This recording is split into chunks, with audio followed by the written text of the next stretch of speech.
Hey everyone, and welcome back to the Riverdale recap on the Movie Mates channel. I am Matthew once again, joined by my wonderful co-host and best friend. Cole, Hey man, lovely to see you now. obviously. On today's episode, of course, I think it is the ninth episode of season 5 for Riverdale, which is we're getting towards the mid-season finale now, which is exciting. So I'm gonna pass over to Cam to explain what was going on in this episode in the town of Riverdale. So off to you, man. It really doesn't feel like we've talked about 8 episodes already, does it? No, it doesn't, mate. It feels just, I suppose, I think maybe for me it feels like that because the first 3 episodes of season 5 were basically season 4. So for me, Mm-hmm. that's maybe why season 5 feels very, very short. But no, I mean, it's gone really quickly. We're nearly at the halfway point. I'm quite honestly, I think we both like watching Riverdale. But I'd be lying if I said, I wasn't slightly excited for the break. Yeah, I was absolutely. kind of looking at this one like, is this the mid-season finale? And it was not. Hmm. But this episode sees the continuation of Archie's storyline, where he's involved in one of the other communities within the town of Riverdale, the football team. That's sort of the crux of the episode. But we see sort of pieces of the Mothman storyline, uh, Betty's sister. That's pretty much the sort of main plot points of the episode. But I think both of us could agree, not too eventful. No, mate, no, not eventful whatsoever. I think we were both comparing notes off the podcast, and we'd sort of said, yeah, barely anything for this one. Like, not that I thought it was a bad episode particularly. It was just it's a No, classic Riverdale filler, I think. But a very good one, I think. But yeah, just before we kick off today's episode, thank you very much for everyone who supported us recently. Cam and I really do appreciate that massively. And if you want to check out our other reviews of season 5 of Riverdale, you can check out our Riverdale playlist where you can see up there all our reviews up to this point. And yeah, stay tuned next week. I don't know about next week. It depends how good the episode is. I think because it's a mid-season finale, we tend to get cash on for the more important episodes of Riverdale. Hopefully that one's a good one, so we can have them on. What do you reckon, mate? yeah, I think if it's this level of notes, yeah, he might just not be interested. Yeah, But yeah, well, I'm sure we'll reach out to him for on that. sure, for sure. But yeah, man. If you want to open the floor with your notes in today's episode, mate, I'll chip in where I can. Once again, they are minimal. But I was sort of saying in the last episode that I'd sort of semi turned around to Betty a little bit. I thought that in the 7 year time jump, she had matured to a significant degree. She's losing me again. She screams at Glenn, who, based on Bloody the promo, is Glenn, maybe a nefarious figure. But based on what he did in this episode for her, good guy. good guy. He's done nothing but help her, and she just screams his head off. Someone lock her up. She commits several assaults in this episode, attempted murder. Get her in the It's bin. brutal. Yeah, I mean, I think you're right. I think Betty was becoming like a really promising character in this show, and especially season 5. And now I've never been a fan of Dark Betty. Like I know the Dark Betty sort of persona's got a really big cult following, it seems. But I've never been a big fan of it particularly. I just prefer the sort of the girl next door type vibe. More of the cliche stuff with her, like just a nice sweet girl. But the Dark Betty stuff, not a big fan. And as you said, mate, she just this trucker who we don't know what he's done, but it almost makes it worse because if he is just an innocent dude, she's just tied this innocent dude up to a tree and put a gun to his face, and she was definitely gonna kill him. I think if it weren't for Jughead calling her there, like to be honest with you, so it was a bit off the book, I suppose, for FBI standards, if we're going by that. Yeah, I mean, I'm kind of confused on what she is thinking the truck drivers are guilty of. I mean, I assume some of the young women that are joining them in the trucks are sex workers, but then that doesn't make them predators because they pay sex workers. Yeah, It's sex work. They're that is their job. yeah, I it's the oldest job in I the don't world, think, isn't it? So yeah, I don't think that they should be beaten up. For putting money in the pocket of the as long as women it's of Riverdale. consensual, mate, isn't it? Yeah, So you know, yeah, it's a good point. and Good point. that was a big plot line within this episode, but so too was Archie and football. And at this Bloody point, Archie. Archie loses one of his team members. What the sort of star of the team, and he sort of struggles to find an 11th player to replace them. But at this point, Riverdale is pretty much lawless, and Archie never finished school.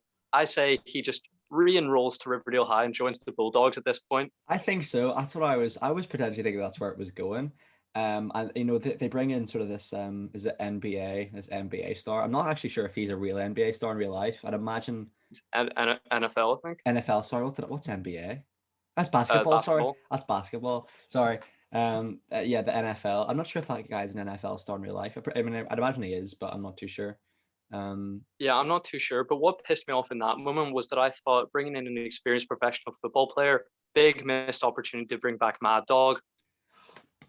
What are they doing? Yeah, that's Yeah, a good like point. I didn't think about that. Bring back he Mad went Dog. to Notre Dame to play football. Like, bring him back. Yeah. Oh man, I absolutely love Eli Gorey, mate. He's fantastic. Yeah, I mean, they should have brought back Mad Dog, mate. That's despicable of He may them. well just be too big a deal, I guess. Yeah, yeah, I suppose.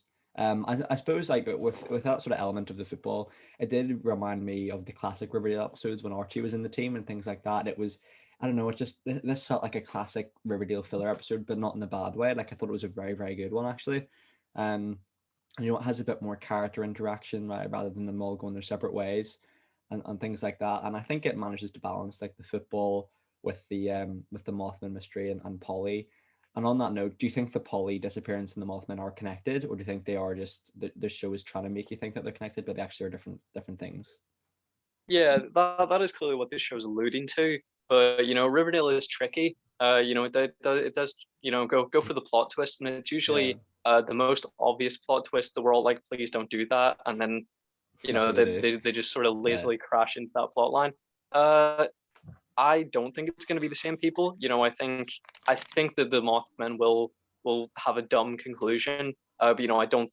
I'm praying that it's not just they're truckers. I'm sort of thinking, if it isn't the truckers, like surely they can't do the cult aspect again and just have it some be like this religious cult or something. I hope they don't do that.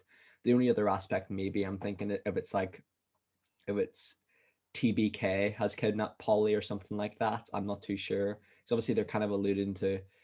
One thing I quite like in this episode, they clearly allude to the other aspects of the lives of the characters. Obviously, Jughead is in touch with his agent or something as well, and I think that's nice because I haven't completely cut off that sort of that 5 year time jump or that 7 year time jump, whatever it was, for nothing. Like it obviously meant something, and with I think the trash bag killer probably will make an appearance in the show at some point this season, maybe season 6. Um, but yeah, I mean, one thing that was curious to me about this episode is that why didn't Archie get actually? It's, I'm trying to think. When Archie has as the football team, like as you said, they've got Mad Dog. I'm sure he's got other pals in the military or something. He could get on in there. It was quite a curious decision for me. But that being said, it's Archie. He's I a mean, stressed guy. I suppose they have to be presumably under 18 and enrolled at Riverdale High, but you know, Lawless Town. they're they they're already like you know just civilians pretending to be teachers. Veronica worked on Wall Street. Jughead is like a has-been writer, and Archie was in the military. It's Mhm. like none of them have any teaching credentials to their names. Like they're already breaching all kinds of professional boundaries. So I mean, just sub yourself in. Yeah, I would have loved if Hiram like suited up in the like football era and just like started like It's kind of pathetic, how important winning a game of high school football is to a 50 something. I Like know. it wouldn't have surprised me whatsoever if he'd rocked up like in full gear. Yeah, absolutely, mate, absolutely. And going back to the Mothman thing, it's hard not to look past the trucker theory, but that being said, it seems too obvious for me. I don't know. But then again, we've talked about this on and on. They actually had like an alien like figure like Jughead had found and then it just disappeared. So I'm not sure how they're going to explain their way out of that one, whether it was like a fake or something like that. I'm not too sure, to be honest with you, man. But I actually hope it is something supernatural. I really do. I really hope it's not just some sort of cult or something like that because we've seen that before. We've seen that before. Yeah, I think our expectations of quality are always too high. Like I think when it comes to Riverdale, just think what is the dumbest and worst explanation of something, and that's usually what's going to happen. So yeah, let's be honest, it's going to be the truckers just shining their lights, Probably. inside Pops, Yeah. and then they just slap him over the top of the head with a gun or something, and then he's lost 6 hours. Yeah, the classic Riverdale. That's always what they go to, isn't it? Always what they go to. So with the big football game, which sort of ends the episode in the way that the boxing match did in the first episode of this season. We see Cheryl perform a musical number. Oh They yes, they they love their do. Lady Gaga on this show. It They was do, yeah. Shallow a few weeks ago. Now it's Stupid Love. My tolerance of the musical numbers is wearing so thin. Like Yeah. anything involving Cheryl these days, it's always like performative and cringy, and like I struggle to watch it. Dude, I've told you this before. Every musical episode of the season, I just skip. I really do. And I'll only watch the bit where it's not musical, so I get plot points. That's what I do, Mm. mate. It's not that like all of the music is bad. Like I think there are some. I think actually Camila Mendes is quite talented, to be honest with you. But that being said, I don't know. I just think it's not for me, mate. To be honest, the musical element of Riverdale, especially like the cheerleading performances, like it kind of is weird to me that like there's this really positive, upbeat performance when the rest of the town is like in poverty and it's like an apocalypse in there. It's kind of a weird Yeah. dynamic there for me. But that being said, I suppose it's classic Riverdale. They have to have those scenes in there at some degree. So I don't maybe I'm not criticizing too much for it. It's just not for me. Yeah, no, I would never criticize, the performers, because I think the vocal performances are always admirable. The dance Yeah, performances are choreography is very good. Yeah, choreographically great. It's just the context that it yeah, that, absolutely. that it's within, that just makes it painful. It's everything. Just the fact that it's this 20 something versus this 50 something, and they're Hmm. battling out to save the town through a game of high school football, and then that's opened way with this musical number. Like just everything about it is Yeah, just for painful sure. in, I in get in you. some way. Yeah. And one of your favorite characters on the show is Reggie, and he gets a lot of play this episode. He's He benched by does. Hiram, and then decides to support the Bulldogs. Like, does he have some kind of death wish? Like, Hiram's definitely go he's on, keep dead. keep keep cheering for them. I wouldn't mind seeing Reggie dead, if I'm honest. Oh man.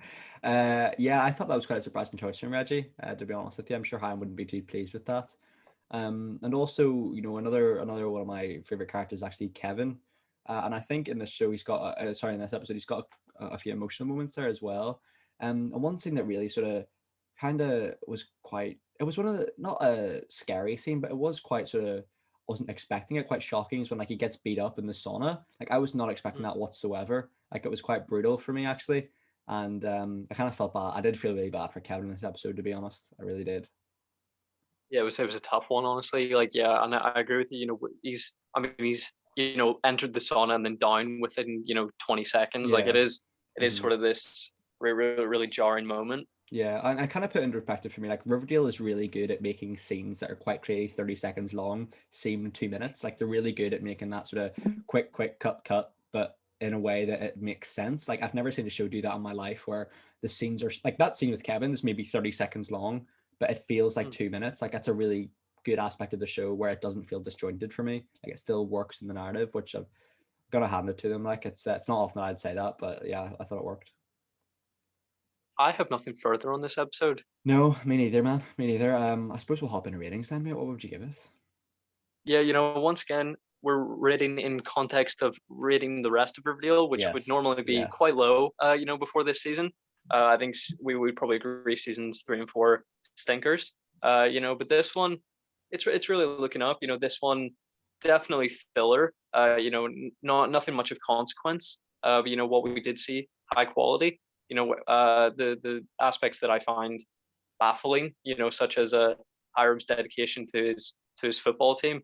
They're hilarious. They are hilarious. Yeah. But it's unintentional, I suppose. That they're just taking themselves far too seriously. With the rest of the season, like this season it's looking up. Uh, and with this episode, it was admirable. I'd give it an 8.5. Yeah, man. I'd probably have to give it an 8.5 or 9. Yeah, I thought it was a very, very strong filler episode. One of the strongest filler episodes in recent memory. And to be quite frank with you, man, I think season 5 has been the best season in recent memory as well. Certainly since season 2 for me, it's been really, really fantastic. really looking forward to the mid-season finale because it seems they're going to really start the Tabitha Jughead romance, which I'm really excited about. We didn't really see much of it there, but I'm a big fan of that relationship, as I've made clearly way too many times. But yeah, I mean, it was a great episode. Not much of consequence, as you said, but not every episode has to be that way. I'm perfectly happy with a filler episode where it just gives you time with the characters, and there's I think always the filler episodes have some of the more heartfelt moments in the show, to be honest, because they have that time to kind of spend with the characters rather than the plot. So yeah, it's a 9 for me, actually. Man. Very, very strong episode. But yeah, thank you very much, man, for today. Appreciate it. Thank you. Thank you very much, everyone who's watched. Please be sure to like, subscribe, and comment your thoughts on Riverdale season 5, episode 9. Down below if you've seen it. Would love to hear them. And as I said, Riverdale playlist and stuff there is in the playlist section. So yeah, hope you're all well. Hope your family and friends are all safe and well too. Take care and bye bye. Bye bye.